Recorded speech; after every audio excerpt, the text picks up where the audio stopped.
निवेदन करूंगा हमारे आदरणीय यशस्वी कुलपति जी से। आप स्वयं एक महनीय शिक्षक, एक छात्र वात्सल्य के भाव से ओतप्रोत और सभी शास्त्रों में आपका श्रम है।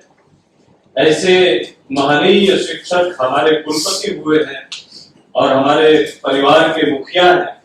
आपका आज के अध्यापक दिवस के उपलक्ष्य में हार्दिक अभिनंदन और आपसे निवेदन कि आप हमें लाभान्वित करें अपने व्याख्यान से। श्रद्धेय कुलपति। अज्ञानतिमिरान्धस्य ज्ञानाञ्जनशलाकया चक्षुरुन्मीलितं येन तस्मै श्रीगुरवे नमः। दधानं भृङ्गानि मनिषममले गन्धयुगले ददानं सर्वार्थान् निज चरण सेवा सुकृतिने। दयाधारं सारं निखिल निगमानामनुदिनं गजास्यं स्मेरास्यं तमिह कलये चित्तनिलये। गजास्यं स्मेरास्यं तमिह कलये चित्तनिलये। श्री लाल बहादुर शास्त्री राष्ट्रीय संस्कृत विश्वविद्यालय आंतरिक गुणवत्ता प्रत्यायन प्रकोष्ठ से आयोजित शिक्षक पर्व समारोह के प्रथम दिन हमारे बीच मुख्य वक्ता के रूप में उपस्थित हुए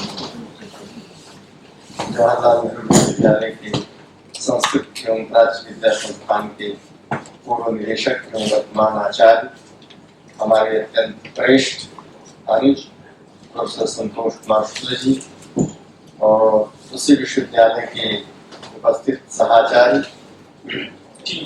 टी महेंद्र जी और हमारे अपने इस विश्वविद्यालय के समस्त आचार्यगण, सहाचार्यगण, सहायक आचार्यगण, सारे शिक्षक मित्रों, बंधुओं, भगिनी, बहुत सुंदर अवसर है वास्तव में ही। आज जो हम देश के दूसरे राष्ट्रपति सर्वपल्ली राधाकृष्णन जी द्वारा प्रवर्तित, पहले तो हमारी परंपरा सनातनी रही, अभी डॉक्टर बिहारीलाल जी ने भी आपको बताया, आपने भी संकेत किया, लेकिन ये जो शिक्षक दिवस शब्द आया, टीचर्स डे के रूप में आया, ये सर्वपल्ली का बड़ा भारी योगदान है। कहने वाले तो यही कह देते हैं कि उन्होंने अपना जन्मदिन सारे देश से मनाया, सारी दुनिया से मनाया, लेकिन इसके पीछे शिक्षक कभी स्वार्थ की बात नहीं करते। और ये समझिए कि शिक्षक वास्तव में है वो उसके स्वार्थ में भी परार्थ नहीं है, क्योंकि बिना उसके उसका जब सबके स्वार्थ की, सबके हित की बात की जाएगी तो वहां पर स्वार्थ और परार्थ रह ही नहीं जाता है। इस ढंग का कोई विभेद नहीं। तो उन्होंने जो किया, वास्तव में वर्ष में एक बार तो हम सभी शिक्षकों को और शिक्षार्थियों को चेतना आनी ही चाहिए कि हम शिक्षक हैं। और शिक्षक शब्द के दोनों अर्थ होते हैं, हमने कहीं पढ़ा था, कहीं पढ़ा था, ध्यान नहीं जाना। इसका मूल अर्थ सीखने वाला, शिक्षक ही मिलता है, शिक्षक। और दूसरा अर्थ जो हम कैसे करते हैं वो सिखाने वाला। तो शिक्षा धातु सीखने के अर्थ में भी है और सिखाने के अर्थ में भी है। तो जो सिखाएगा कब? जब सीखेगा। तो शिक्षक कहते ही हमारी सीखते रहने की प्रक्रिया चिरंतन शाश्वत रूप में हमारे साथ हो जाती है। यानी जिस दिन हमने कुछ सीखा नहीं, हम सिखाएंगे। और सीखी हुई चीज को भी बार बार शास्त्र चिंतित पुनि पुनि देखिए, भूप सुसेवित बस नहीं देखिए, स्वामी तुलसीदास ने बार बार अपने शास्त्र का अवलोकन मंथन किया है, चिंतन किया है, लेकिन जब छोड़ देंगे, कहते हैं कि 90 व्याकरण 9 दिन में 9 व्याकरण हो जाता है, तो वो केवल व्याकरण के लिए नहीं है, हर शास्त्र के लिए, हर शाखा के लिए है। जब आप प्रैक्टिस छोड़ देंगे तो आपको लगेगा कि कोई नई चीज आ गई है, आप इतना ज्यादा उसका वो विस्मृत हो जाएगा। तो इसलिए शिक्षक का सबसे बड़ा जो दायित्व हम लोगों का है वो है कि हम अहर्निश कहीं भी किताब खोल करके ही नहीं, पढ़ता तो मन है, मस्तिष्क पढ़ता है, चिंतन करता है, पढ़ी हुई चीज का चिंतन करते। काशी की परंपरा क्या थी? पाठ चिंतते थे लोग, चिंतते थे का मतलब जो पढ़ाया गया है उसको सीनियर्स के साथ बैठकर और अंधेरी रात में सोते हुए पूरा ग्रंथ वो कंठ करके सुना देते थे। तो कहते थे पढ़े थे, अब चिंतन है, यानी उसका चिंतन कर रहे हैं अथवा उसको दोहरा रहे हैं। इसलिए जो इस पद्धति से पढ़े थे वो 105 और 6 डिग्री बुखार में रहेंगे, तब भी वाणी से उनको वाक्य निकलेगा, वही शास्त्र निकलेगा, क्योंकि उनके रग रग में, उनके एक एक कतरे में, एक एक अंश में, एक एक बूंद में वो शास्त्र समाया हुआ है। तो ये तब होता है जब अहर्निश इसके पीछे लगे रहते हैं किसी भी कार्य में। अन्य कार्य हमारे गांव में मुख्य कार्य हमारा पढ़ना और पढ़ाना है। मैं अपने को सौभाग्यशाली इसलिए मानता हूं, इसलिए नहीं कुलपति हो गया हूं अथवा तमाम सारे पद रहे, इसलिए कि मुझे शिक्षक बने रहने में और विद्यार्थी बने रहने में जो सुख मिलता है, मैं शपथ पूर्वक कहता हूं वह सुख अन्यत्र नहीं है। जब हमारा विद्यार्थी प्रणत होकर हमारे सामने आता है बहुत वर्षों पहले, और उसको अगर हम नाम से पुकार देते हैं 20 साल 25 साल 30 साल पढ़ाया पहले का, और जब आकर के उसके आंखों में जब कार्तज्ञ देखते हैं तो लगता है कि हमारा पढ़ना धन्य हो गया, हमारा पढ़ना सफल हो गया। तो आज भी मैं इसी चिंतन में हूं, इसी मनोवृत्ति में हूं कि हमेशा एक शिक्षक बने रहा जाए, यानी हमेशा पढ़ते रहा जाए और कुछ पढ़ाते रहा जाए, कुछ बड़ों से सीखा जाए, आचरण से सीखा जाए, व्यवहार से सीखा जाए, सदाचार से सीखा जाए, और उसको अपने आचार व्यवहार और सदाचार से विद्यार्थियों को सिखाया जाए। केवल कागज कलम और वो अक्षर न सिखाएं, हम चरित्र सिखाएं। स्वं स्वं चरित्रं शिक्षेरं पृथिव्यां सर्वमानवा का अर्थ किताब नहीं पढ़ा दिया उन्होंने, ऋग्वेद संहिता नहीं कंठ करा दी, उन्होंने जीवन को सिखाया, जीवन के मूल्यों को सिखाया।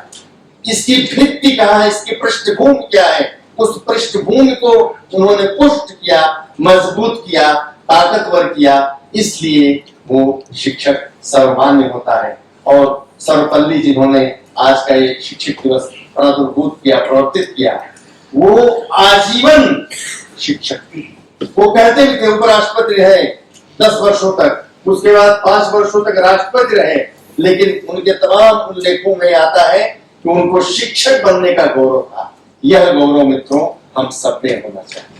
ये कहने की बात नहीं है, ये अनुभव करने की बात है। ये किसी के डर से आप पढ़े पढ़ाएं तो पढ़ना पढ़ाना नहीं है, तो छद्म शिक्षकत्व है। लेकिन आपका आत्मा उधर उस तरफ भावित हो जाए, उस तरफ चल पड़े, निकल पड़े, तो समझिए कि आपके माँ बाप ने, हमारे माँ बाप ने हमें जिस दिशा में ढालना चाहा था वहां हम ढल गए। लेकिन तब जब हमारा मानसिक भाव उधर की तरफ उद्यत हो जाए, उन्मुख हो जाए, तत्पर्ण हो जाए, उधर की तरफ बहने लगे, तो ये मुख्य चीज है। तो हम सब शिक्षक कम से कम 365 दिन में एक बार अगर अपने को फुली चार्ज कर लेंगे एक दिन कि हम शिक्षक हैं, शिक्षक रहना है, अंतिम सांस तक हमें कुछ सीखना है और अंतिम सांस तक हमें कुछ सिखाना है, ये भाव बना रहे, इसके लिए वर्ष में एक बार ये पर्व आया, ये पर्व हमें सिखाता है। और न्यूनाधिक के हर जगह होता है, कोई एक्सक्लूसिव नहीं है, एकमात्र पूर्ण परमात्मा है, एकमात्र पूर्ण ब्रह्म है। हम 99 होंगे तो आप 98 होंगे तो कोई 100 होगा, 100 तो कोई नहीं होगा, 99 तक होगा। हम 10 होंगे तो आप 11 हो सकते हैं, कोई 12 हो सकता है, कोई 9 हो सकता है। इसलिए ये क्रम है, एक सापेक्ष है, विद्या सापेक्ष है, निरपेक्ष नहीं है। तो ये सापेक्ष है, तो हम किसी को इंफीरियर और किसी को सुपीरियर क्यों कहें, क्यों किसी को कहें कि बहुत अच्छे हैं बहुत खराब है।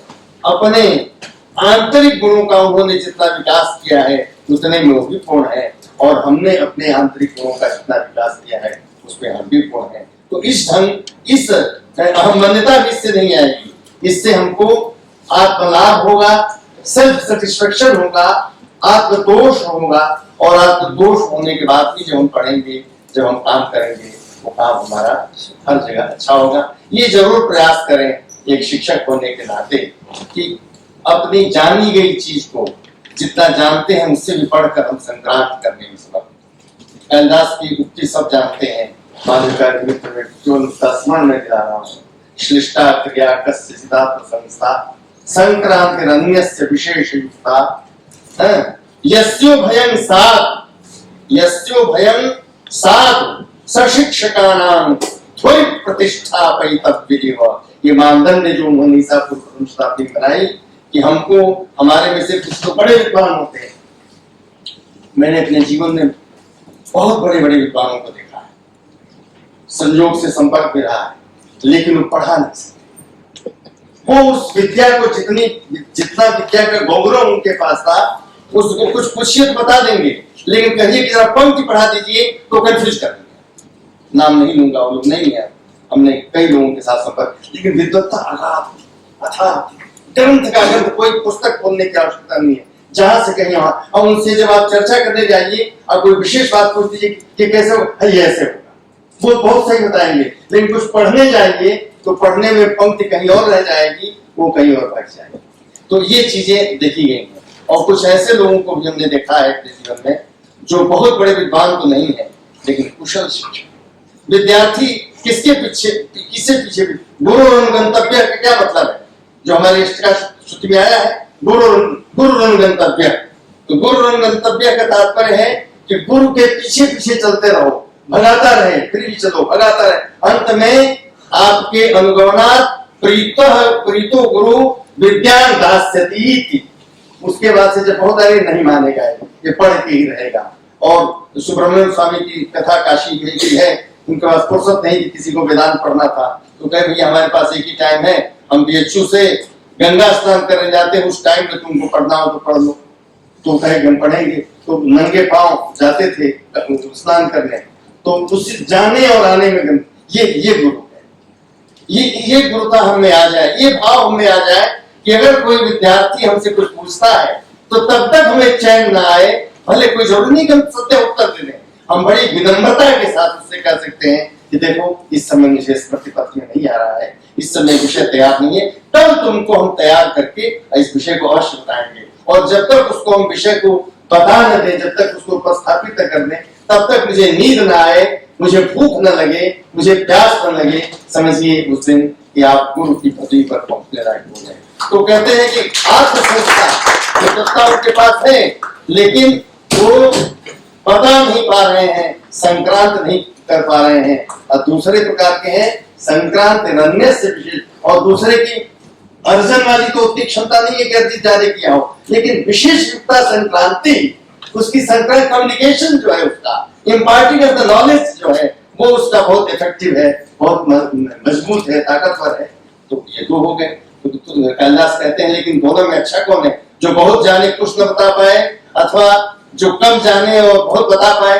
कहते नहीं, यस्यो भयं सा, जिसका दोनों पक्ष, यानी हम अतिथि भी हो, हम उसके अधिकृत विद्वान भी हो, पढ़ने वाले भी हो, विद्यार्थी अच्छे हों, और हमारा संप्रेषण भी अच्छा हो, संक्रांत भी अच्छी हो, सशिक्षकाणां पूरी प्रतिष्ठा हो, उसी को महाशिक्षक, महा लगाने से कोई यहाँ खतरा नहीं है, वो 5 में से नहीं आता है, उसको महाशिक्षक, शिक्षक श्रेष्ठ कहने में हमें कोई हिचकिचाहट नहीं होगी। तो मित्रों, हम सब प्रत्येक हम में से ये चाहे कि हम मोहित हो जाए। जब प्रत्येक चाहेगा कि हम धुरी प्रतिष्ठित हो गए, तो निश्चित रूप से नहीं धुरी तो धुरी थोड़ा आगे पीछे तो रहेगा, और हमारा शिक्षक हमारे अंतिम श्वास तक हमारा साथ न छोड़े। समझिए कि हम वस्तुतः हम कमाने धमाने वाले नहीं हैं। शिक्षक के लिए कभी वृत्ति या नौकरी शब्द का प्रयोग प्राचीन काल में कभी नहीं हुआ, और बाद में भी स्वतंत्रता प्राप्ति के समय भी देखिए तो इसे राष्ट्र निर्माता कहा गया था। कभी शिक्षक इंक्रीमेंट की लड़ाई नहीं लड़ता था, कभी शिक्षक डीए की लड़ाई नहीं लड़ता था। आज हम विवश हो गए, मैं उसकी निंदा नहीं कर रहा हूँ, चूंकि हमको आपने एतबार कर दिया, आपने हमको अकाउंटेबल बना दिया है, आपने हमारा एवेल्युएशन करना शुरू कर दिया है, आपने हमसे पूछना शुरू कर दिया है क्या किया क्या नहीं किया।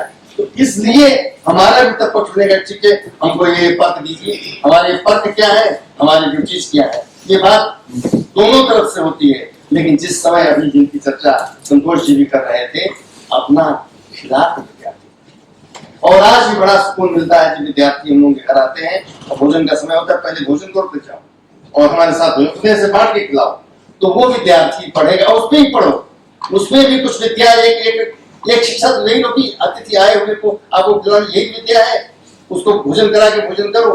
तो इस ढंग की चीजें हमारे यहाँ जो रही हैं, वास्तव में हमें नई राष्ट्रीय जो शिक्षा नीति है उसके बिंदुओं को भारतीयता की और भारतीय परंपरा की के इन बिंदुओं के साथ जोड़ करके आगे बढ़ाने की आवश्यकता है। और इसको जोड़ करके जब हम आगे बढ़ाएंगे तो निश्चित रूप से हमारी सरकार की जो मंशा है वो भी सफल होगी, हमारी मंशा भी सफल होगी, अभिभावकों की मंशा भी सफल होगी, और विद्यार्थी जो है वो तो तृप्त होगा ही। तीनों चारों कड़ियां जब चतुष्पाद हम व्यवस्थित हो जाएं तो वस्तुतः धर्म की प्रतिष्ठा होगी। और मैं समझता हूँ हमारे इस विश्वविद्यालय के सभी शिक्षक, कोई किसी से ये नहीं है, कोई किसी से न्यून नहीं है, हम सब इस चतुष्पाद धर्म की प्रतिष्ठा में अपना सर्वस्व अर्पित करने को तैयार हैं। मैं समझता हूँ इससे अधिक मेरे भाषण की आवश्यकता नहीं है। तो इनके आ जाने से हमारा कार्यक्रम सज गया, आपके चेहरे देखकर मेरा मन प्रफुल्लित हो गया। आप सबको मैं सम्मान देता हूँ और जीवन भर शिक्षक बने रहने की सत्प्रेरणा देते हुए अपनी वाणी को निगरान देता हूँ। बहुत बहुत आभार। आपकी मंत्रमयी वाणी और शास्त्र सम्मत ओजस्वी और मार्मिक व्याख्या, मैं मानता हूं कि समस्त शिक्षकों की सोई हुई और खोई हुई शक्ति के जागरण में बड़ा योगदान करता है। और आज के दिन के संदर्भ में आपका व्याख्यान अत्यंत उपयोगी, और हमें हमारा धर्म याद रहे इसके लिए हमें आत्मावलोकन करते रहने की आवश्यकता पर आपने अपना ध्यान केंद्रित किया, व्याख्यान का केंद्र रखा।